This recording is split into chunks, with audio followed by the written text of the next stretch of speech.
Welcome to the Criminal Imagination.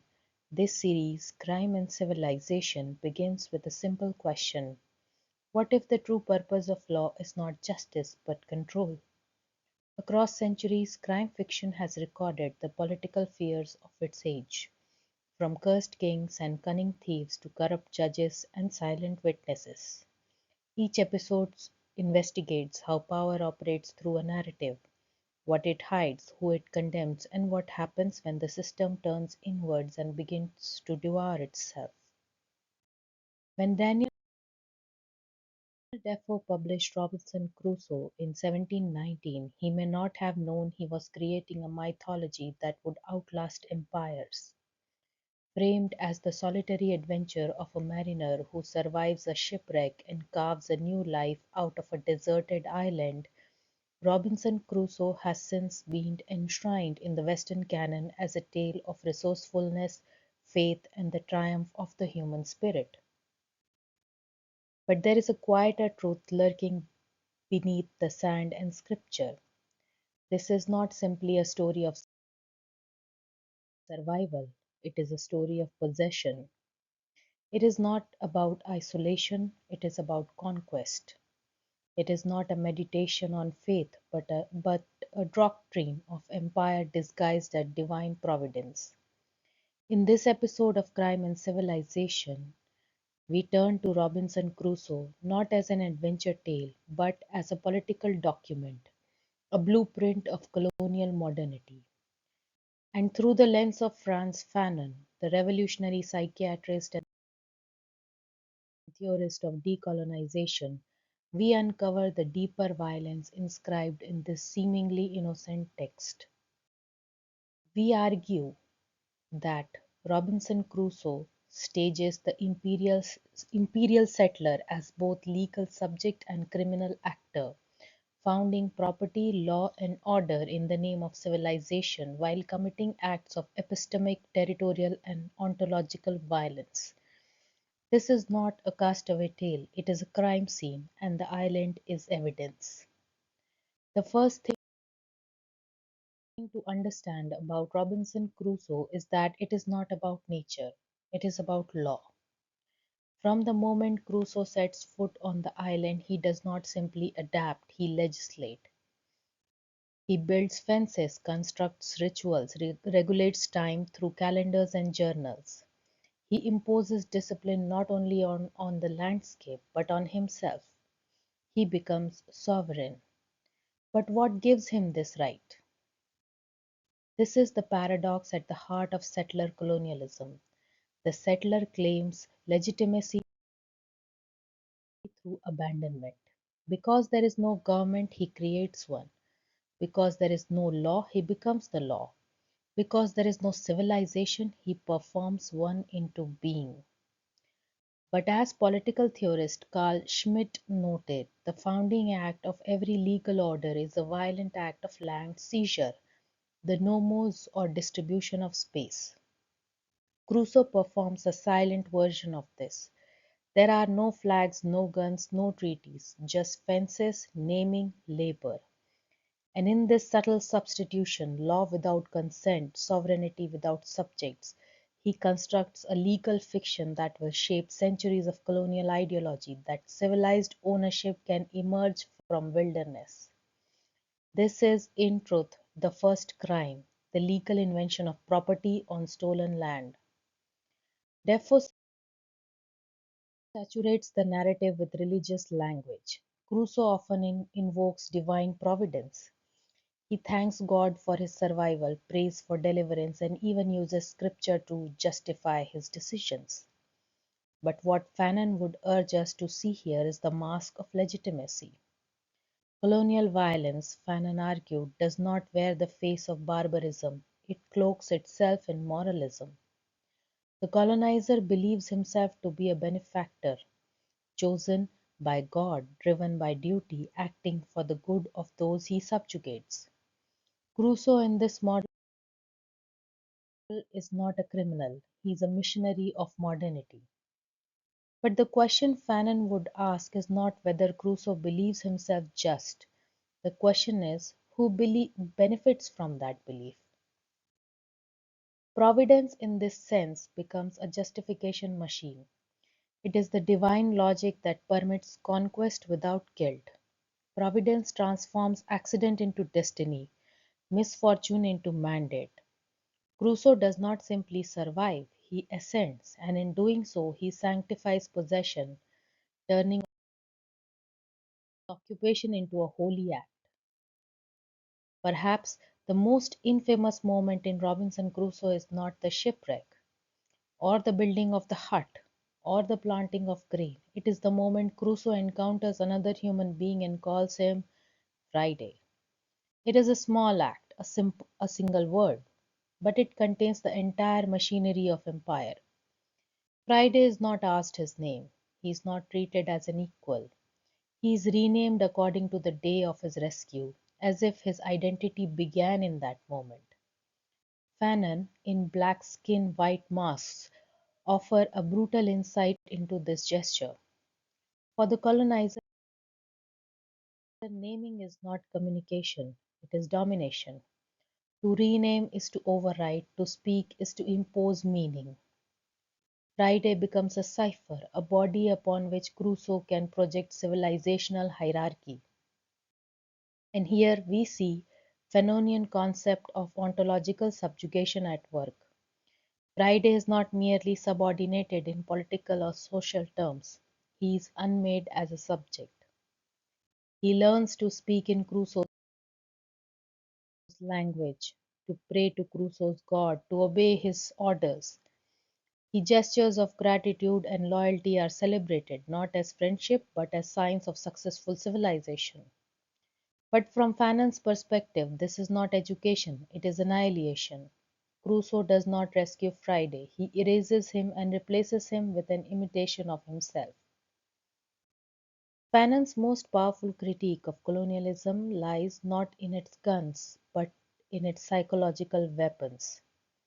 In The Wretched of the Earth, he argues that the colonization instills inferiority not only by force but by desire. The colonized subject comes to desire the recognition of the colonizer, to perform the colonizer's norms, to mimic the colonizer's ways. Friday embodies this perfectly. He admires Crusoe. He kneels before him. He takes pride in learning the ways of his master. He does not rebel, he conforms. But this is not consent. This is what Fanon calls colonial alienation, a splitting of the self. Friday must abandon his cultural being in order to survive. He must cease to be in order to be accepted. And this, Fanon says, is the most intimate form of violence. It is the theft of the soul. Friday's servitude is not only physical, it is ontological. He becomes a character in Crusoe's autobiography, not a being with his own interiority. And Defoe frames this as a happy ending. It is easy to forget that Crusoe, before the island, was a plantation owner. His journey begins with a slave trading venture to Africa, and when he returns from the island, he reclaims not only his wealth but his estate. In that sense, the island is not an aberration, it is a rehearsal. The solitude of Crusoe's island becomes a training ground for the logic of extraction. He learns to organize labor, increase productivity, to govern space, and to control another human being. This is not survival, it is management. And when we reframe the narrative in Fanon's terms, the island becomes a microplantation. Crusoe is a master and Friday is a worker. The jungle becomes a field, time is measured, labor is optimized. Crusoe's use of Friday mirrors the latter dynamics of colonial economies, where native populations were integrated not as citizens but as laboring bodies. This is where Fanon's notion of economic crime becomes central. Colonialism is not just a political system, it is an economic enterprise, and its profits depend on one principle, that some people's lives are instrument for other people's wealth. Friday becomes useful not as a companion but as a resource. He is a part of island's productivity, a tool in Crusoe's empire. Crusoe's most enduring power lies not only in his mastery of nature or his control of Friday, but in his writing. He journals obsessively. He records crops, weathers, prayer, labor. He constructs time. He codifies behavior. He inscribes order into chaos. In doing so, he does something profoundly political. He writes the state into being. As Michael Foucault argues in Discipline and Punish, modern power does not rely on kings and executioners. It relies on habits, rituals, and documentation. Crusoe performs precisely this. He surveils himself, he regulates his own body, he produces records that retroactively justify his authority. And in writing about Friday, he fixes the hierarchy in ink. Friday cannot write himself. He exists only as Crusoe describes him. Fanon reminds us that the colonizer monopolizes language, not just speech but narrative. And this monopoly becomes law. Crusoe's journals becomes history, his violence becomes righteousness, his domination becomes wisdom. And Friday the erased remains footnoted, always named, never heard. The greatest lie told by Robinson Crusoe is not that he was alone, it is that he was first, that the island was empty, that it needed him. This is the myth of terra nullius, nobody's land, a legal fiction used by empires to justify land seizure. If no one owns it, then the first to improve it owns it. But as Fanon and every colonized society knows, land is never empty, it is made empty through violence, through silence, through forgetting. Crusoe never asks what lives on the island, he imposes meaning upon it. And so civilization becomes a euphemism for conquest. Crusoe builds fences, prays, teaches Friday to shoot. He frames these acts as uplift.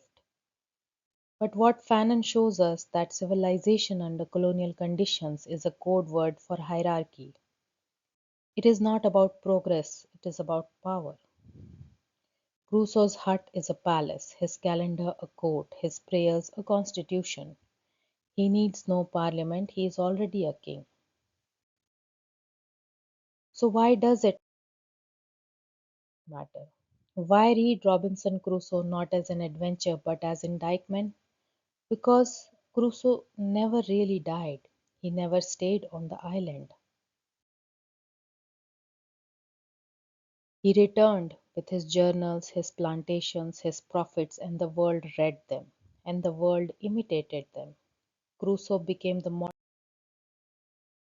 for colonial man, a solitary sovereign, a god in the jungle, a master of silence. His story was taught in schools, his name became a metaphor, his empire became invisible. But Fanon warns us the structure of colonialism persists even after the flags are lowered. They persist in law, in wealth, in borders, and most dangerously in stories. Crusoe's story is a script. It teaches the reader to admire conquest, to applaud sovereignty, to forget Friday.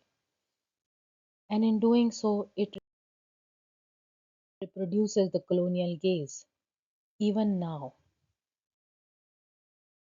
at the heart of this series, Crime and Civilization, lies a question. How do stories of crime help us understand the rise of the modern state? Robinson Crusoe answers this by showing us that modern state begins not with law but with fiction. Crusoe writes himself into sovereignty, he manufactures legality, he performs civilization, and through that performance he justifies theft, subjugation, and silence. Fanon's lens teaches us to read that performance not as benign but as criminal, to see Crusoe not as a survivor but as a settler, not as a victim but as a myth maker, not as a hero but as a symptom. And if we accept that stories shape law, if we accept that fiction can authorize violence, then reading becomes a political act. So the question is no longer just what does Crusoe do to Friday? The question is what do we do to Friday when we read Crusoe uncritically? And then we ask ourselves if storytelling can create sovereignty, if naming can erase a man, and writing can make law, then what responsibilities do we bear as readers of foundational fictions? How do we confront the crimes encoded in the very literature that built modernity? And most urgently, can we read without reenacting? Until next time, remember no crime is just an act, it is a structure, a narrative, a world. And sometimes the most dangerous weapon is the pen. This is Crime and Civilization. Thank you for watching.